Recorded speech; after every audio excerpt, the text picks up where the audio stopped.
আসসালামু আলাইকুম। সবাই কেমন আছেন? আশা করি ভালো আছেন। আমিও ভালো আছি আলহামদুলিল্লাহ। আজকে ৩-৪ দিন ধরে অনেক বৃষ্টি হচ্ছে, অনেক বৃষ্টি। আর বৃষ্টিতে তো জানেনই গাছের ফলন আসলে সবজির ফলন-টলন খুব বেড়ে যায়। তো মাশাআল্লাহ দেখেন এইবার আমার ঢেঁড়সের তো একদম বাম্পার ফলন হয়েছে, বাম্পার ফলন। এই যে ২ দিন আসেনি, দেখেন আমার প্রতিটা গাছের আগায় কতগুলা করে ঢেঁড়স হয়ে রয়েছে। মাশাআল্লাহ আমার এক একটা ঢেঁড়স কিন্তু অনেক বড়। এগুলো কিন্তু পেকে যায়নি। আমার আমার এই মানে গাছের ঢেঁড়সগুলোই এই জাতের, অনেক বড় বড় হয়, অনেক বড় বড়। এই যে একদম বাম্পার ফলন ঢেঁড়সের আমার, মাশাআল্লাহ। ও সবগুলা পাড়ার উপযুক্ত হয়ে গেছে, সব পারতে হবে। ও কেচি লাগবে।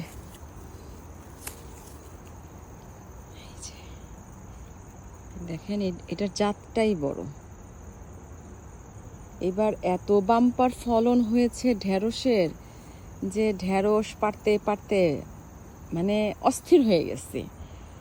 নিজে তো পেরে খেয়েছি, সবাইকে দিয়েছি, আশেপাশে আমার চেনা জানা যাদেরকে আমি চিনি, দেখেন সবাইকে দিয়েছি মাশাল্লাহ। আমি কিন্তু সব এই ছোট ছোট টবে ঢেঁড়স গাছ লাগিয়েছি।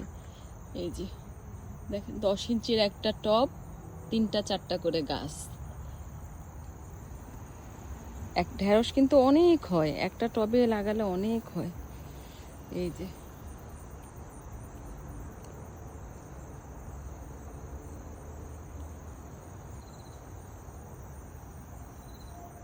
এখন পারবো, সব ঢেঁড়স পারবো।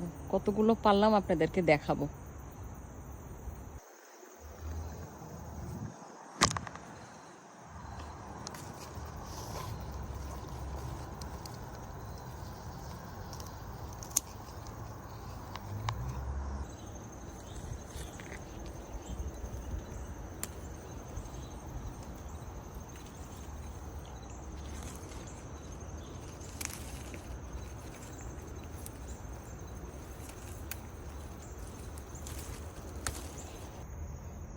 আলহামদুলিল্লাহ, এই যে দেখেন আমার ঢেঁড়সের বাম্পার ফলন। আমি বলেছি না মাশাল্লাহ, এবার যা ঢেঁড়স হয়েছে শুক্রিয়া। আরও কতগুলা গাছে রয়ে গেছে, কিছু একদম পেকে গেছে, মানে বাতি হয়ে গেছে, ওটা আর আসলে এখন খাওয়ার উপযুক্ত নয়, ওটা এখন বীজ করতে হবে। আরও অনেকগুলো রয়ে গেছে, আর পারতে ইচ্ছে করতেছে না। মাশাল্লাহ দেখেন, এই জন্যই বললাম আমার আমার গার্ডেনে ঢেঁড়সের বাম্পার ফলন। দেখছেন বৃষ্টি অলরেডি গুড়ি গুড়ি শুরু হয়ে গেছে। তো ঢেঁড়স পাড়তে যেয়ে আরও কিছু সবজি টবজি পেরে নিয়ে আসলাম, কিন্তু এই যে দেখেন ঢেঁড়স যে এত হবে আমি আসলে বুঝতে পারিনি। আর 10টা গাছ লাগালেই, 10-12টা গাছ লাগালেই এনাফ ছিল। তা আমার যখন প্রাথমিক অবস্থায় আমার বীজ লাগিয়েছিলাম তখন প্রচণ্ড বৃষ্টি হয়েছিল 1 সপ্তাহ টানা। তো আমার গাছগুলা আসলে তখন বের হয়নি। তা আমি মনে করেছি আর হবে না। তারপরে যে কয়েকটা বের হলো, সব কাঠবিড়ালি 2-1টা এরকম বাঁকা টাকা করে ফেলছে, হবে কি হবে না এই টেনশন করে তা আমি আরও 8টা গাছ লাগিয়ে দিছিলাম।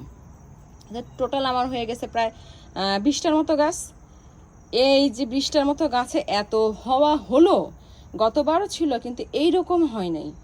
এইবার তো মাশাল্লাহ এত ঢেঁড়স সবাইকে দিলাম, সবাইকে একদম ভরে ভরে দিছি, ব্যাগ ভরে ভরে। এক একজনকে তো মিনিমাম 2 কেজি করে তো দিছি। এই বাংলাদেশি হিসেবে মানে 2 কেজি তো হবেই, 2-2.5 কেজি করে। আমার এখানে 2টা ননস আছে, আরও 2জনের রিলেটিভ আছে, বাঙালি আছে, এখানে 2 ঘর বাঙালি আছে, সবাইকে দিছি। তারপরও মাশাল্লাহ এই যে এখন পেরে নিয়ে আসলাম, আরও তো হচ্ছে, আরও অক্টোবর-নভেম্বর পর্যন্ত হবে ঢেঁড়স। দেখেন এত ঢেঁড়স দিয়ে আমি কী করি, ঢেঁড়সময় জীবন আমার। তো সবাই আমার জন্য দোয়া করবেন, সাথে থাকবেন, লাইক সাবস্ক্রাইব শেয়ার করে পাশে থাকবেন। আসসালামু আলাইকুম।